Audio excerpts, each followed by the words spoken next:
Daí a gente pode passar para o orfismo, por exemplo. O orfismo tinha como preocupação a realidade da cor em si e do contraste. Então eles tinham como base, e se a gente pegar como principal, digamos assim, artista ou símbolo, o Robert Delaunay, ele e os demais orfistas também tinham uma relação com a questão da música, né, da música como arte abstrata por excelência, daí o nome orfismo, que vem de Orfeu, deus da música, mas eles também partiam do círculo cromático para ter como seu tema justamente a relação entre as cores e os contrastes.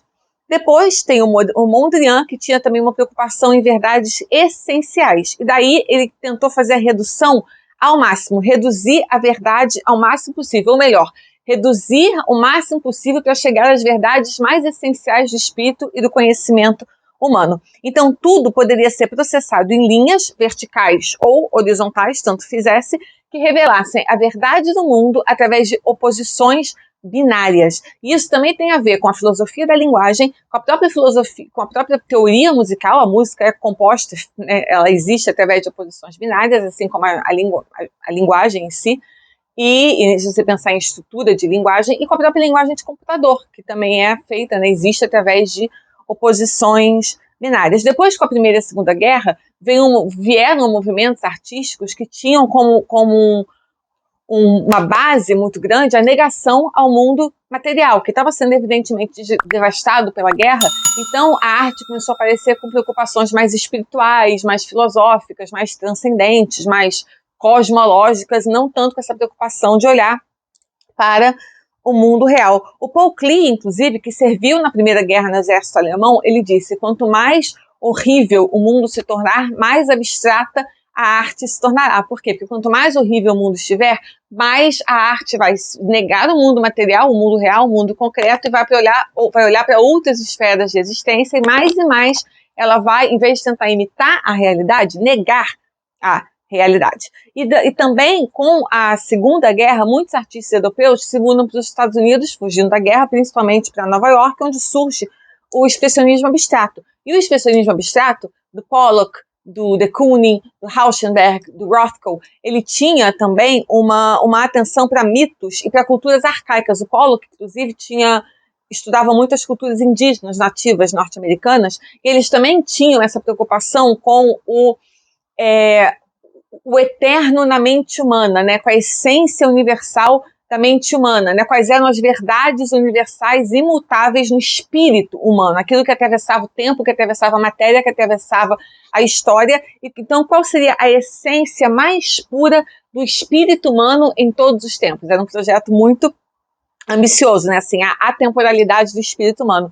E nessa época também os artistas estavam tendo contato com as teorias do Jung e do jazz, que também entraram lá para engrossar, né, esse caldo de tentar olhar, né, para uma coisa mais espiritual, para uma coisa mais filosófica, mais transcendente, né, que olhasse mais para outros planos, não só para esse plano aqui do materialismo. E por essa preocupação em fazer uma arte sem a mediação da representação, né, uma arte que viesse direto do espírito, direto da psique, direto da cabeça, direto do espírito, do coração, mas que não fosse mediado por essas regras acadêmicas tão estritas da representação.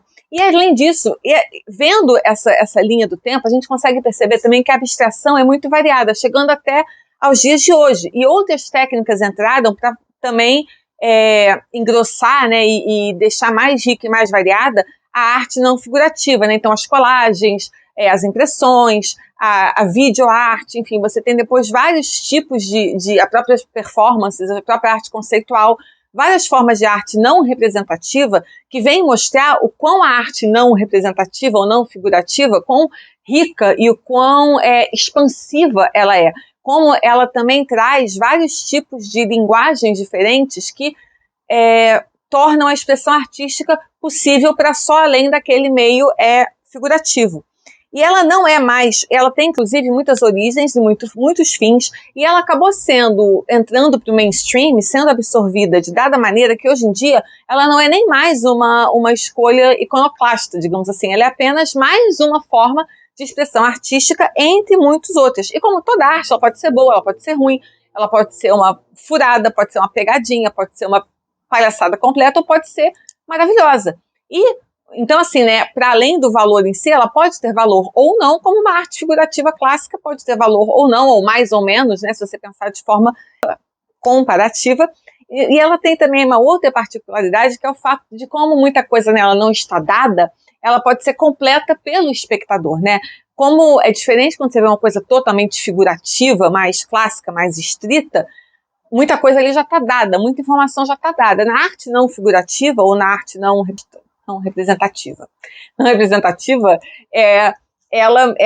muita coisa não está dada, né? Ou tem menos elementos dados. Então, o espectador é convidado também a completar aquilo com a sua própria subjetividade, com as suas próprias impressões, com as suas próprias histórias, com a sua própria espiritualidade ou com os seus próprios, né, elementos.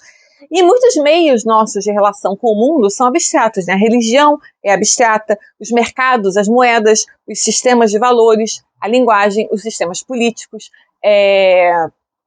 as relações espirituais que a gente tem, né, com o mundo, os rituais, todas essas formas de relação com o mundo são abstratas. Então faz sentido, por que a arte obrigatoriamente tem que ser representativa? E tem mais, se a gente for olhar para a arte rupestre, para a arte das cavernas e para as artes chamadas primitivas, a gente já vai ver muita abstração lá atrás. Então você já via abstração em cerâmicas, em tecidos, em tapetes, em moedas, enfim, você vai ver que a arte, digamos assim, primitiva e mesmo ocidental, antes do período representativo, já tinha muita abstração. Então, na verdade, a abstração ou a não figuração sempre foi presente na expressão artística humana, né? Ou no ímpeto representativo do ser humano. Então, na verdade, a arte ocidental puramente figurativa, esse período da arte ocidental puramente figurativa, é que foi muito mais uma exceção à regra, no qual não havia espaço para abstração,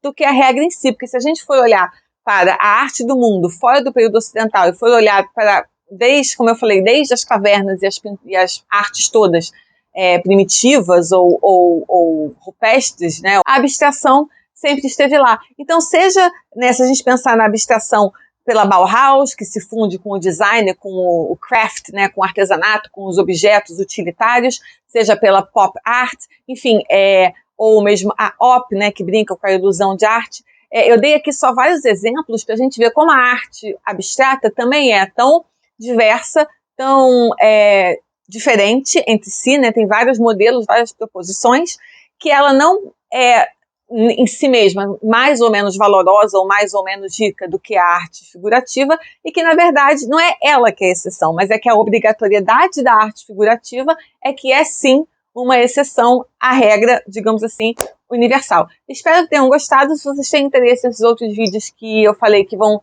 sair aos poucos aqui, não esqueçam de se inscrever, deem um like, compartilhem se gostaram e até a próxima. Tchau!